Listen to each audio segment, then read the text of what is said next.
El vínculo emocional que crea la música es un medio de comunicación tan universal como el lenguaje. Sandra Trejub. Sandra, es todo un placer tenerte con nosotros. Se habla de la naturaleza no referencial o de la falta de utilidad evidente de la música en contraposición con el lenguaje, por ejemplo. No es como la música, es decir, por culpa de su naturaleza no referencial. Se pensaba que la música era interesante, pero poco relevante. Y de repente, ahora descubrimos la repercusión universal de la música. ¿Cómo explicarías la universalidad de la música? Hay varias maneras de verlo.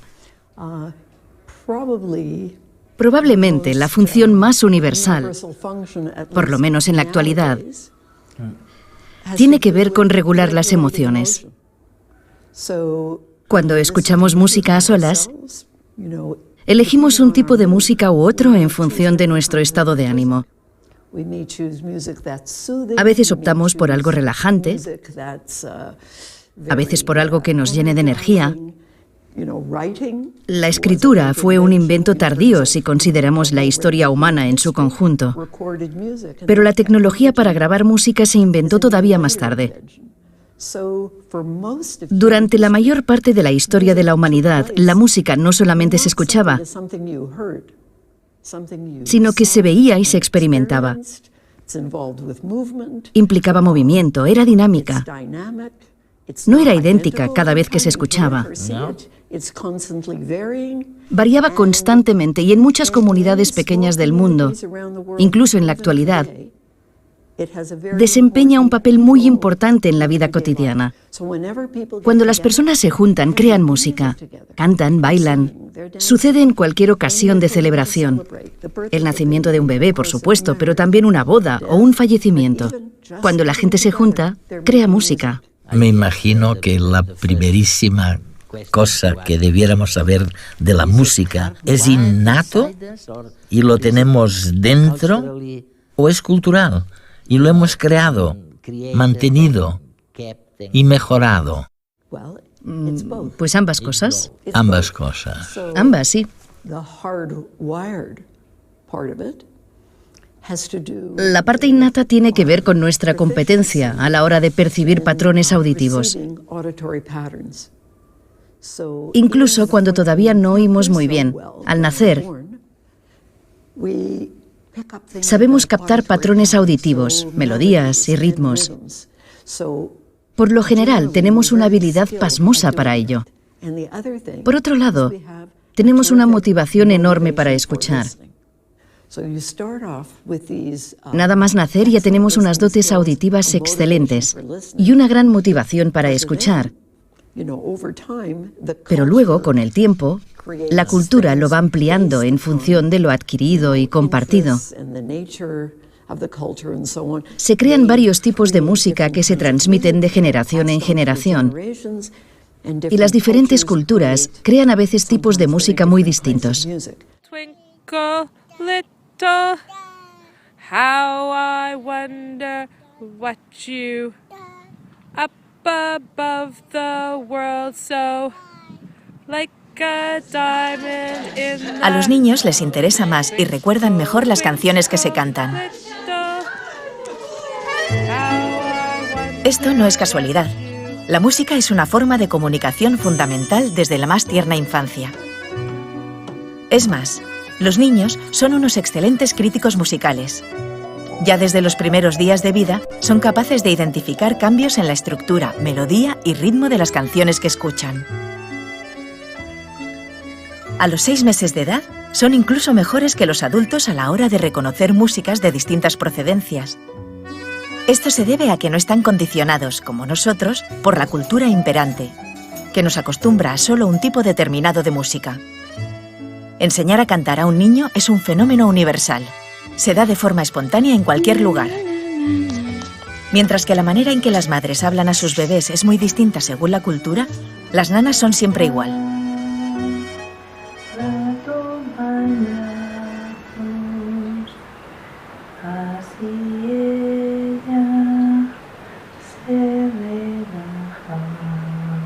Son estructuras reconocibles a través de distintas tradiciones y que comparten siempre las mismas características. Tonos muy altos, tempos lentos, repeticiones y ritmos regulares las definen en todo el mundo.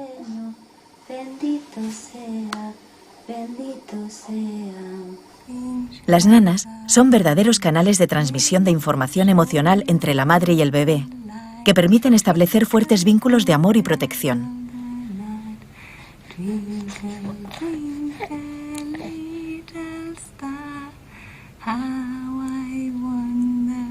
Mientras la madre canta, su bebé está en trance y la mira con más intensidad que cuando ésta solo le habla.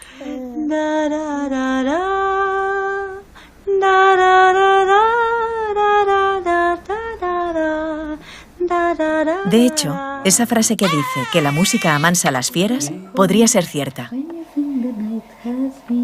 Se ha descubierto que las nanas son más efectivas para reducir el estrés en el niño que las simples palabras.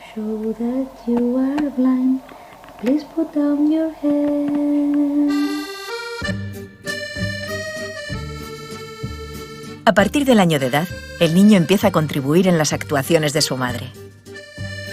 Rellena los huecos que ella deja y participa de forma sincronizada no solo con la música, sino también con los movimientos. Este aprendizaje se produce de forma tan natural como cuando aprendemos a hablar. Pero mientras que se nos entrena para el lenguaje, la capacidad para percibir y entender la música ocurre sin necesidad de que se nos den instrucciones para ello. Por tanto, nuestras habilidades musicales son algo innato. Nacemos con ellas y las desarrollamos casi sin darnos cuenta. De hecho, algunos investigadores aventuran que la música podría ser incluso anterior al lenguaje.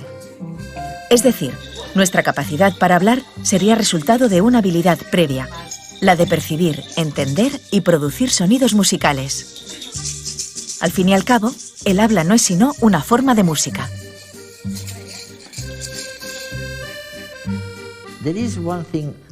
Hay una cosa, corrígeme si me equivoco, pero he leído en algún sitio que has participado en una investigación para detectar si los bebés de entre 6 y 9 meses reaccionaban de un modo distinto ante los sonidos o la música consonante y los sonidos disonantes. ¿Cómo es posible esto, esta diferencia? Sí, verás, discrepo con los que dicen que los bebés tienen una preferencia estética por los sonidos consonantes. Creo que probablemente se trate más bien de una adquisición cultural. Sin embargo, lo que sí es cierto es que los bebés recuerdan la música consonante mejor.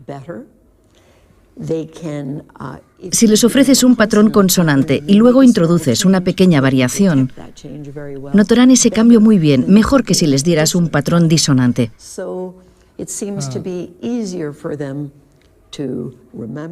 Al parecer, les resulta más fácil recordar y detectar este tipo de diferencias.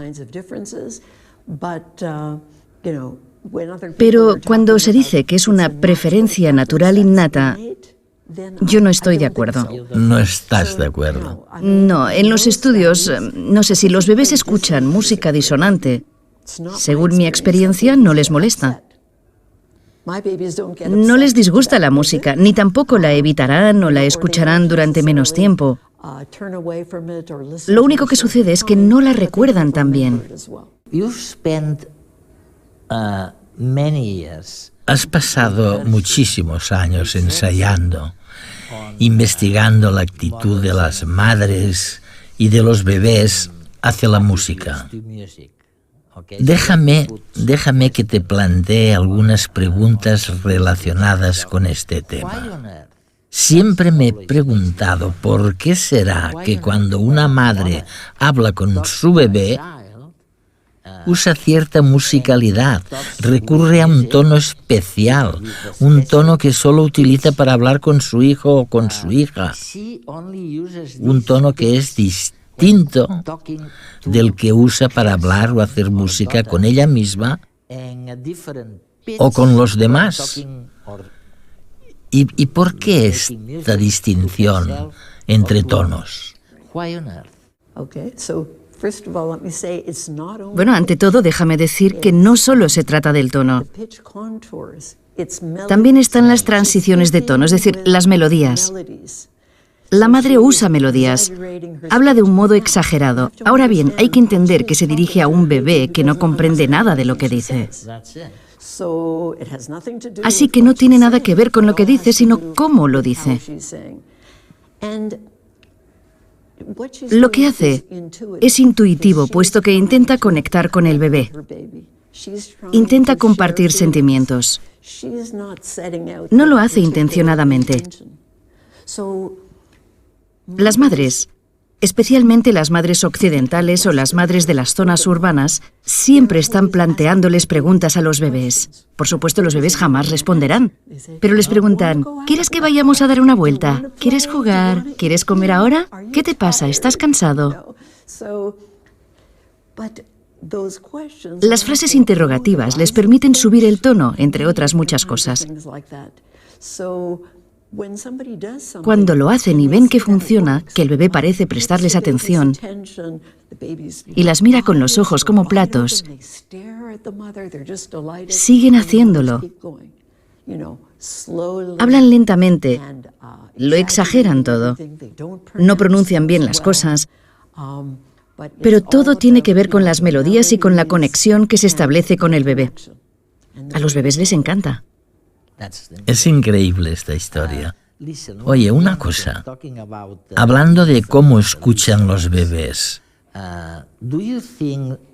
¿crees que la música vocal,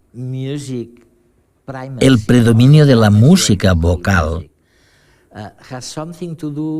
tiene algo que ver con el hecho de que la música instrumental, en contraposición a la vocal, surgió mucho después? Por supuesto. Llevamos un instrumento incorporado, la voz. Es nuestro mejor instrumento. Evidentemente, crear instrumentos ha sido un gran logro cultural. Y hemos contado con grandes expertos, lo cual sería equiparable al lenguaje escrito, que desembocó en la literatura, el arte, etc. Pero la voz siempre ha estado ahí. No se necesitan palabras, se puede tararear. Se puede hacer se pueden hacer todo tipo de cosas. Y podemos hacerlo desde el principio. Yo te diría que al interactuar con los demás, al interactuar con los bebés, hasta cierto punto podemos regular lo que sentimos, controlar las emociones. Y digo hasta cierto punto porque no es perfecto, claro. Pero es que a los bebés se les da fatal. Si no les damos amor y cuidados, si no los acunamos y calmamos mediante sonidos u otras técnicas, el bebé llorará mucho más. Y tal vez por culpa de eso no crezca tan rápidamente. Estamos biológicamente predispuestos a ofrecer buenos cuidados, lo cual implica acariciar, calmar, y también podemos hacerlo mediante vocalizaciones. Como los bebés no saben regular demasiado bien las emociones, la madre o la persona que se encarga de cuidarlos debe hacerlo por ellos. Son muchas las habilidades que nos distinguen de los demás animales. El lenguaje es un grandísimo ejemplo, sin duda. Otras especies también se comunican, pero ninguna lo hace mediante algo tan sofisticado como nosotros. Pero el lenguaje requiere un gran esfuerzo de aprendizaje. Los años que nos cuesta aprender a hablar, leer y escribir dan fe de ello. Hoy, Sandra Trejo nos ha enseñado que antes del lenguaje, los bebés adquieren cierto sentido musical. Saben detectar si algo cambia en una melodía y se comunican con las madres a través de las nanas e incluso mediante la entonación, la musicalidad con que les hablan. Al margen de ser innato o adquirida, ahora sabemos que la música es capaz de despertar nuestras emociones más tempranas. Y lo mejor es que nos las sigue despertando toda la vida.